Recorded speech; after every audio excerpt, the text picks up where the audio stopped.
Hey guys, Danny from Diamondback here. Just want to tell you guys about my everyday carry, what I'm having on me at all times throughout the day here at the shop. I guess we'll just jump right in. First important piece of kit that I like to carry, soft T tourniquet. If I get shot in any extremity, I know I'm gonna be able to stop the bleed on myself. What I like about the soft Ts, I think we talked about this in another video, is they're a lot smaller than those cat tourniquets, so I can carry these with me and just kind of forget that I even have it on me. But always having a tourniquet on me at all times, very, very important. The other thing I like to carry is this Emerson. It's a Kershaw Emerson, so it's not a legit Emerson, but done by Kershaw. I really, really like Kershaw knives, not because they're like the most expensive, but because they are really, really budget friendly for whatever type of knife you need. So this one's a little bit on the higher end side, just because it has that wave feature to it.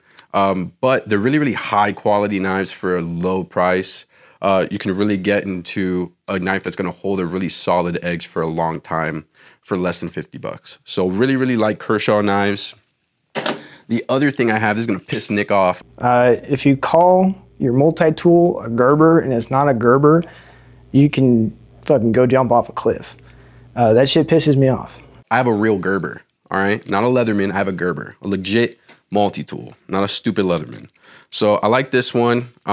This is what I use to like get brass out of the barrel if I need to like tweak anything in my gun. I have something on me at all times. This has a screwdriver set, has a file, has a knife. So this comes in really handy for me every day. Next thing I carry, we already went over this in another video, is my EDC medic kit. Got chest seals, gloves, survival blanket, stop bleed, everything you could think of in here. Always have that on me at all times, just in case I gotta really do something else that requires something more than a tourniquet. So chest wound shots, anything other than tourniqueting a wound site. I have that stuff with me at all times. I also carry a little bit of fun stuff with me, a little nicotine with me at all times. I also feel like this is your most important piece of kit, really, is your belt. I'm Cuban. Typically Cubans have a butt. I was born without one. I have no butt. My back goes straight to my heel. The core belt buckles, they pinch my fat sometimes. All right, I'm a little chunky guy.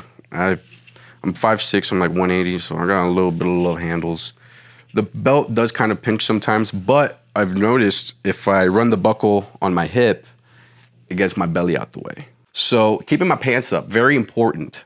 So this is a core belt, just their standard EDC belt. What I like about this is it's got the ratchet system. Probably seen a bunch of videos about that, but say I go to the Golden Corral, right? And I like eat a lot of buffet food. I can just pop a little bit more, get that extra inch or two I need, or say that I'm a skinny Willie and I gotta tighten it up a bit. It could do that on the fly really, really easily. I've had this belt specifically for about 4 years, and it's held up really well. Something I was worried about was those ratcheting systems kind of like breaking on you, but I've never had any issues with this one. There is a lot of other belts on the market too that do super similar stuff, so really what you want is something that's rigid, something that's not gonna fold on you, and something that's gonna hold up your pants, because I am carrying a gun, sometimes 2 guns on me because I'm a FUD. But yeah, so you gotta keep your pants up. You don't wanna be caught with your pants around your ankles. Fun part that everybody likes is the gun. My go-to EDC, kind of a Gucci gun. It's a Beretta M92 done up by Langdon Tactical. Langdon Tactical, in my opinion, takes the Beretta and makes it a completely different gun. We'll go through that in another video of the differences between this and your standard Beretta.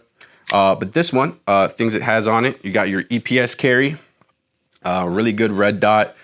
Holosun, they're Chinese optics, but this is the one enclosed emitter that I really liked with the Beretta because it brings your iron sights down so you don't have to have such a large front sight or rear sight to have that, that co-witness with your optics. Running a Streamlight TLR1, not the best light. You know, you got the Surefire X300, but the reason why I picked this one over the X300 is I actually prefer the paddles on a TLR1.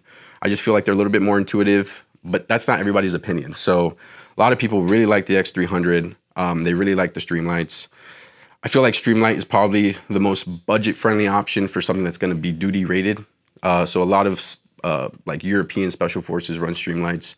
And they also have a really good customer warranty. So say that it does crap out on you, Streamlight's gonna help you out with getting that up and running.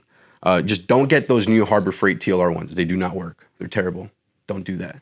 Get a legit Streamlight. Spend the money, spend 150 bucks on a light. I know it's kind of crazy, but if you think about it, these lights are taking a lot of recoil. So you don't want to have some cheapo Amazon light that's probably going to run 3 times. Just spend the money, buy once, cry once.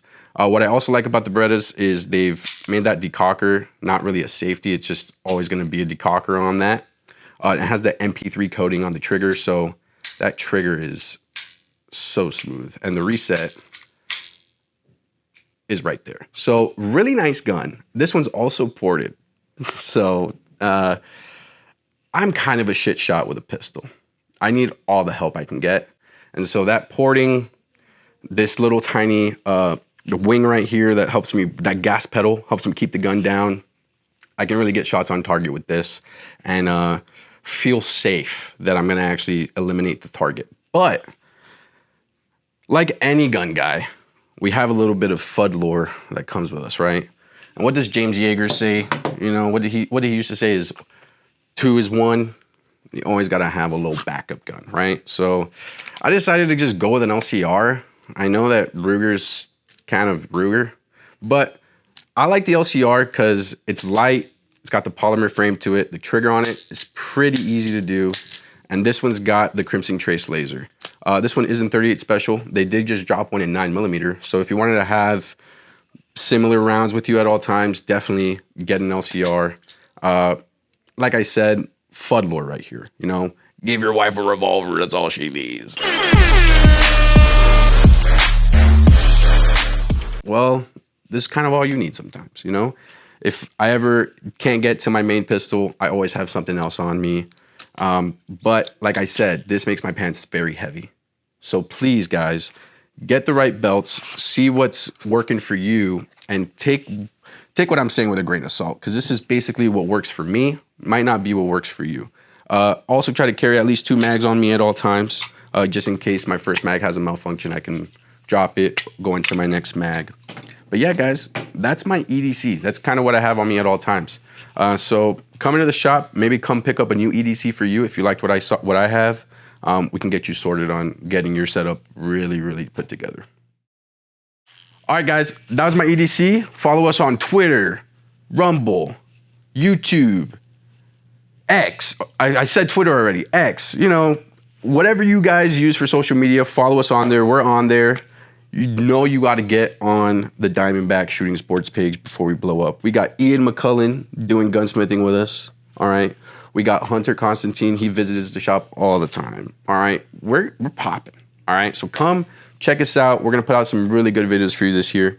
Yeah, see us in store too. We're here in Tucson, Arizona.